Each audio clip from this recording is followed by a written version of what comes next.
Yeah, not bad. Regen. What have they done?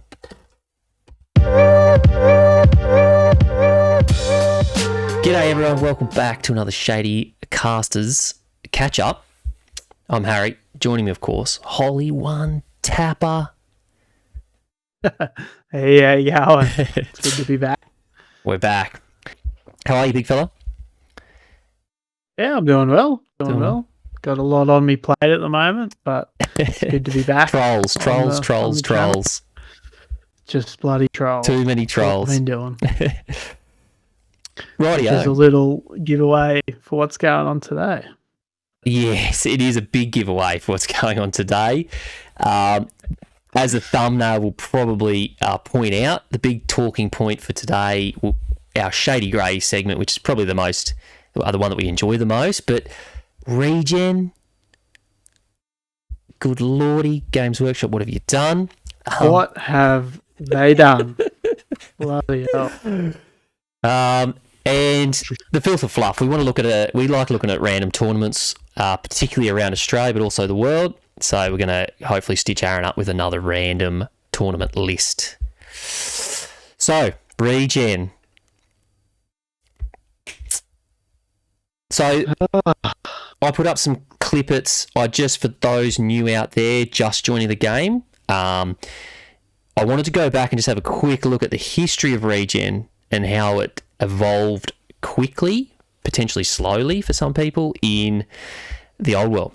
So first off, there's the ruling from the very original released rulebook, right? I won't read that one out because I'll be reading rules the whole episode otherwise, but the basic way it was played by everybody was if you got hit by something, a wound, a cannon, whether it was combat, shooting, whatever it was, you would roll your saves. So for, say, a triple save monster, which is probably the best example, it was you'd roll your armor save, you'd roll your ward save, and then you roll your regen.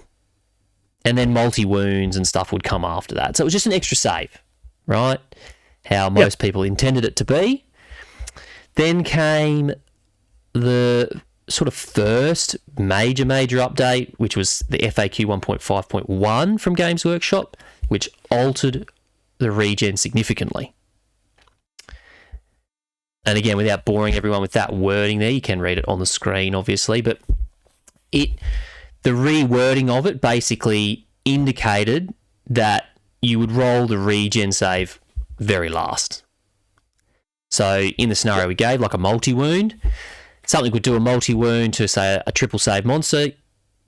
Prior to the multi-wound roll, you would roll your armor save and your ward save, and that would potentially save the whole thing. Then the multi-wound would be done. So say they did 3 wounds with the multi-wound, and then you would roll 3 individual regens for those multi-wounds. So essentially being like, once you lost the wound, you sort of regen them back, which was the intent, I guess, of Games Workshop, right? It's kind of like the whole Hercules versus the Hydra scenario. Yeah, the damage has been done, and then you regen them back. Yeah. So that's the history, right? And then we come to the latest update, 1.5.3. Yeah. So the FAQ came out. This is the wording. It says, can a model make a regeneration save? Can a model make more regeneration saves than it has wounds remaining on its profile? The answer, no. When a model makes a regeneration saves, it makes 1 save for each wound lost.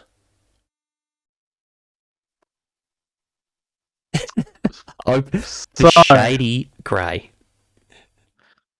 Very shady. Been a bit of a hot topic for a while now. And from what I've seen, there's like 3 to 4 different interpretations of how this gets resolved. Yes, I did actually put that up on there. I'll get it up on the screen. Yep. Yeah, I did put it up there, but I might have worded that a little bit weird, my little dot points, but as Aaron's getting at. What is going on? Is this a buff? Is it a nerf to regen, or what's going on? Well, that's what I think. Like, it's again, everybody talks about the intent of Games Workshop because they typically release sort of odd wordings like this, and they don't give much context as to like or a scenario, right? So I guess what I put up there was just what I've seen being spoken about in some Discord chats and some forums and some tournament packs. But the first dot point there I worded a bit weirdly, but it's that wording there is probably the most common interpretation. So I put there additional wounds caused are lost. So in other words, if it was like a monster that had one wound left, say like a Hydra or a dragon, and you shot a cannonball at it, and the cannon obviously does D3 wounds, you would only have to roll one regeneration save for one wound, and if you pass that regeneration save, you stay alive on one wound. Yeah, okay. And the rest of the multi-wounds in that profile will just disappear. They're gone. Yep. Because the regeneration save is sort of done after the wounds call. So it's kind of like you die and then you regen, right? That's probably the most common interpretation of players that I've seen out there. Yeah, okay.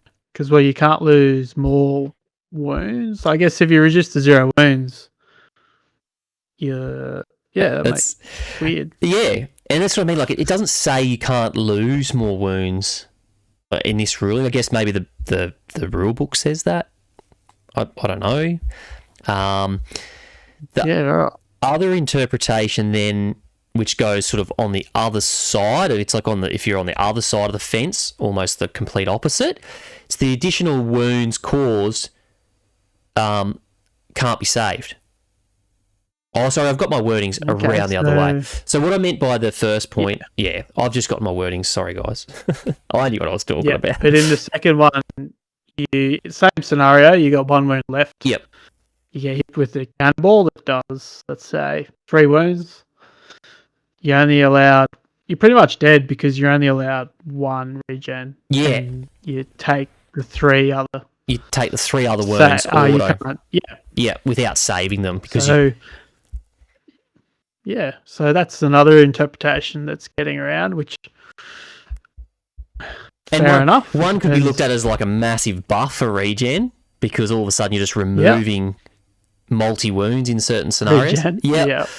And then the other one's like a debuff because you can only make the save of the 1 wound you've got left, and then all the other wounds just gone. You just cop them. So you like you said, you pretty much, if you were a 1 wound dragon and a cannon shot at you and you failed your 1 regen, well, the rest of the remaining wounds just take you off the table. Yeah. So.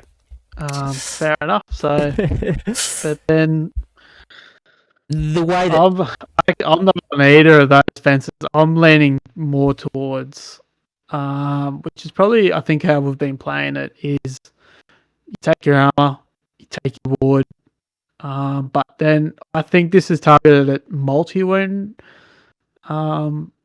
wounds. So say, if you get hit with a cannonball, you take your armor, you take your ward, they do the D3 wounds. So say, like if 10 archers shoot and do 5 wounds on my troll, I'd take 5 regen saves.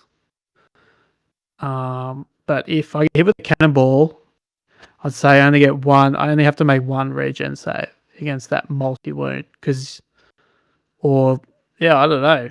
I get what you mean. Like you're sort of splitting it up. Like if it was like, if it was just like a whole heap of consecutive attacks at the same initiative, say in combat, you still just roll 1 regen per wound, so to speak. But if it was like a multi-wound, you're just rolling the. If it's a multi-wound weapon, and I only say like a wound left, I would just take the 1 regen. Yeah. Because you can't take more regens than you have wounds remaining. But if I had 2 wounds left, I'd take 2 regen saves against the multi-wound. But I think it's up for it is up for debate, and that's obviously why we bring it up in our Shady Grey. I think for me personally, and the way that Aaron and I have sort of been playing it in some of our recent games, and that's my third dot point, just stick to the old ruling, perhaps, whereby you just roll a single regen per wound caused, like a save sort of, but not a singular save like a ward save in terms of multi-wounds. But the multi-wounds are caused. If the multi-wounds are 3, you just roll 3 regens. Like, I don't know. For me, that just sort of simplifies it. It doesn't necessarily indicate Games Workshop's intent or the correct interpretation of that FAQ by any means. I'm not saying that sticking to the old rules is correct, but I just think it simplifies it, and there's no feels bad moment with that. Yeah, with that scenario. Personally, that's how I would like to see it played. For everybody out there, if you're playing friendlies, this particular FAQ, you're going to have to sort of agree upon how it's played before the game, because there's every chance that if you have regen, in your army, definitely talk to your opponent. Yeah. Or check a player's pack if you go into an event, or ask the TO before you go to the event. Yeah. What's going on with regen? Because there's every chance that 2 players will have different interpretations and different expectations on this ruling, different ways that they see it played. So exactly what Aaron said there too. If you're going to a tournament, ask the TO. If the TO doesn't really want to rule on it, or it's not in the players pack potentially, again, it might have to be just an individual case where you come to an agreement with your opponent before the game. But definitely for a tournament, you kind of want a list build around it. So if you see regen as being kind of useless, then you don't want to have a regen sort of army. And I guess this has been amplified. I'll make the point that this ruling has been amplified by the fact that there is a lot of regen in the old world. Like in 8th edition, there was like hardly any regen, right? Like the Hydra had it, the A-bomb had it. Historically, regen has been very limited, but it's historically been you either get a ward save or you get a regen save. Yeah. I think this is the only time ever in like square base history that you can have both. Yeah, that's a good point too. Very, and it's in abundance, right? It's new. There's like whole armies that have it, all the undead. Yeah. Like undead, trolls. Yeah. There's so much of magic items that get regen. Yeah, like ogres, full ogre armies with regen spells. Yeah. Whereas like Cauldron, whereas again 8th ed, it was just very rare. It wasn't super. Yeah. Yeah. So that sort of has amplified the I guess the way that Games Workshop have been changing the ruling. It affects a much larger part of the game than it would have previously. So, so I did put up here too. Yeah, very shady. Very shady, and I wanted to give a shout out. Aaron's got Castle of Salt coming up in New South. Oh, yeah. And this is what triggered me to have a bit of a look at this FAQ. Shout out to the Western Sydney Wargamers. They've got a really comprehensive FAQ that they use amongst their gaming group. And this is also being used. They've probably had this debate, for ages now too. Yeah. The Western Sydney Wargamers, yeah. So I'll chuck a link in the description to their FAQ pack. It's a really great read. Not saying that the rest of the world or the rest of Australia needs to follow it, but it's just a very good system that they've got in place for scenarios exactly like this when a wording of Games Workshop is very unclear. So the text on the left there, that's just them giving a bit of an example of the ordering in terms of multi-wounds versus regen, but it's quite cool. So they basically have the interaction. They say the first sequence is determine number of hits. You make the armor and ward saves. Multiply the wounds that go through for a single hit at a time. So once the armor save or ward save has been failed, then you apply the multi-wound. Number 4, roll your regeneration saves for those wounds. And then number 5, apply the next hit. Down the bottom, the note says single wound units would simply batch roll all the hits with armor, wards, regen rolled all together as it works out the same way. So they've kind of kept that like the same, right? They've just given it an order. Yeah. But what's interesting on the right is the FAQ that they've given to the new sort of 1.5.3 multi-wound with regen. So it says, question, if a model suffers a wound from a multi-wounds attack, how many regeneration saves does the model need to make? The answer, as per the new FAQ, only the amount of remaining wounds the model has. To clarify, if a dragon has 2 wounds remaining and takes a cannonball hit that then multiplies to 4 wounds, the dragon only needs to make 2 regeneration saves. If they save at least one of those 2, the dragon survives on a single wound. So in other words, the additional 2 wounds that the cannon technically did just disappear, and you don't have to roll for them. So you're essentially rolling less regen saves than you would have previously. Yeah, okay. That makes sense for multi-wound. That's what I was alluding to before. That's what Aaron was. Yes, everyone. That was what Aaron was. I understood what you sort of meant, so it was clear. Have they made a ruling on, like, say 10 archers shoot at a... Well, yes. So that's what the one previously on the left is alluding to down the bottom there. So single wound units would simply batch roll all the hits with armor, wards, regen rolled all together. So yeah, they're basically saying anything that's batch rolled, as per the book, that you just cop all those wounds. They just happen. Yeah, okay. Whereas the multi-wound is the case where you will lose wounds. Yeah, okay. Interesting. Maybe not a bad, I don't know, maybe not a bad way of looking at it since cannons sort of got a little bit stronger. Well, cannons are pretty oppressive anyway, so maybe that's okay. Needed. Yeah. So it's a somewhere in between potential interpretation. It doesn't sort of give either party an overpowered look at it, but yeah. So, and then the overkill question down the bottom there, I just put that in there, but basically just said, as per the book says, you can kill more than the wounds because the book specifically says that for overkill. So that sort of stayed the same. Nice. Yeah. Let us know, guys, in the comments what you think about regen. We've given our insight. Aaron agrees. How you play it. Yep. Aaron agrees with the Western Sydney Wargamer FAQ. I think so. It's probably the most fair ruling out there, but I'd probably feel happy, if I was having a friendly game, just to ignore the new FAQ and just play it the way it was before that. But again, 100%. Open to interpretation. Shady Grey. That's it. Rightio. Random tournament. Filth or Fluff.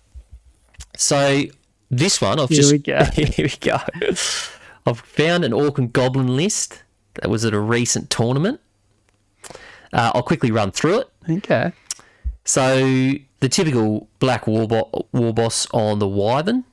He's got the talisman. So he's got the triple save, talisman of protection, trollhide trousers. Goblin Odd Knob level 4. He's on a flying carpet. Idol of Gore. Nice, Aladdin. Power Scroll and Noir. Then I wanted... there was a special character. That's what sort of drew me to this list. I haven't seen an Orc and Goblin special character used. So Kicknick Tooth Snatcher. Don't know what he's up to, the dirty bugger. But, he's got, I guess, the items that he comes with. So he comes with the boss's trophy rack, the Skull Smasher, and a Chomper. He's only 105 points. Yep. Interesting. He's really good, that guy. I've never seen him used. He's paid from 2+. Really rates. Okay. Kitten it. Okay. Yeah, so. Then we got one big boss just running around with the ruby ring, another big boss which is the BSB, and the Wallopers one hit wonder. Big unit of the Black Orcs, 3 units of the Night Goblins, and with 8 fanatics. Goblin Wolf Rider mob, Orc Boy mob, Biggins, 2 lots of Squid Hoppers, and 2 Doom Divers. Thoughts? Yeah, pretty filthy at the end there. God, it just got filthier as we passed the special character, didn't it? Yeah. So 8 fanatics, that's pretty nasty. Squig hoppers are amazing. I really Ultra love utility, those guys. yeah, They're awesome. yeah, they're good. Yeah, Ultra utility. I use those guys a lot. And 2 Doom Divers probably the most accurate war machine going. Well, not anymore. That now that Cannon's got buffed, but probably the most accurate stone thrower going now. So pretty filthy at the end there. Filth? Yeah, I reckon that's pretty filth. Pure. You got the Wyvern. Pure filth. Yeah. So that is a tournament that just completed today. Black Arrow GT in Victoria. It was in Melbourne. Probably was old Paddy from bloody. No. Oh, sorry. You're very close. So the tournament, just completed today. I had a quick squeeze. I had a different tournament. I had the old world. I had a different tournament up before I found this one today because I wanted to get like something more recent. So it was 2,250 points. It was only 14 players that went, but it had some solid players that were at the event. So that list was Jabe Brown, and he came third. So that's the third. I just liked it. As I said, I saw a special character in there, so I went for it. Paddy Gallagher was there though. Won the tournament with Cathay. Oh yeah. Ooh, nasty. Yeah, heading into Masters, obviously. But I did have a quick look at Jabe's rankings. 14th in Australia, so he's potentially moving towards. He's up there. Yeah. Yeah, nice. Potentially going to be at Masters. If I couldn't figure out if Melbourne was the local for Jabe, but all of the games he's played, like tournaments and everything, have been with Orcs and Goblins. So he's a one army man. Oh, he's a specialist. Which I loved. So yeah, and he got up third. Yeah, well, congrats on. He's got some third place. Yeah, well he's got some good GT wins there, as you can see in this season. A lot this year as well. You can see there's been a lot of tournaments back to back this year. So running in hot form for Masters. Yeah, nice. And again, I didn't do too much more. Didn't do too much more research on the tournament. Or who it was run by, because when I looked up today, it just had. I can have a quick look at the players pack. Run by Josh Crouch. I'm assuming Black. That's probably Josh Falwell Fanatics, or is it? Yeah, it would be. Yeah. Shout out. Well, they're going to do. Well, they'll probably talk about it after today. So, as I said, shout out to the Old World Fanatics. I only chucked it up there because it finished today, so I thought that was pretty cool. Okay. So was it 2 day or 1 day or? Yeah, 2 day. Yep, 5 games. Yeah, nice. So it was a big one. And yeah, as I said, I just wanted to get something fresh and in there. So they'll probably check out their channel because they'll do plenty of content on it, I would say. Josh will talk about the game, the tournament and everything probably on their live this week. Yeah, looking forward to it. Otherwise, that's sort of it for today's episode. Hopefully, again, guys, we do apologise. Hopefully we can keep this sort of thing going. We know people like to have a bit of a listen about just the old world chat. So we really want to keep the Shady Grey stuff going. We'll try our best. More games coming, hopefully. Aaron's got some games coming up. I've got a few games lined up. Yeah, because got the big tournament Pretty soon, Old Castle. Castle Making Assault. the trip down, so stay tuned And again, for that's some of that. There's 4 of us Queenslanders are going down for for that Queensland. So we're one. gonna Stay tuned for some content, some Queenslander content on Castle Assault down in the south. Yeah, looking forward to it. Thanks for watching, guys. Like, subscribe, comment. Let us know what you think about Regen. Goes a long way to helping the channel out. We appreciate it. And thanks, Guys. Thanks for tuning in and sticking with it. Holly. Thanks, mate. Thanks for having me.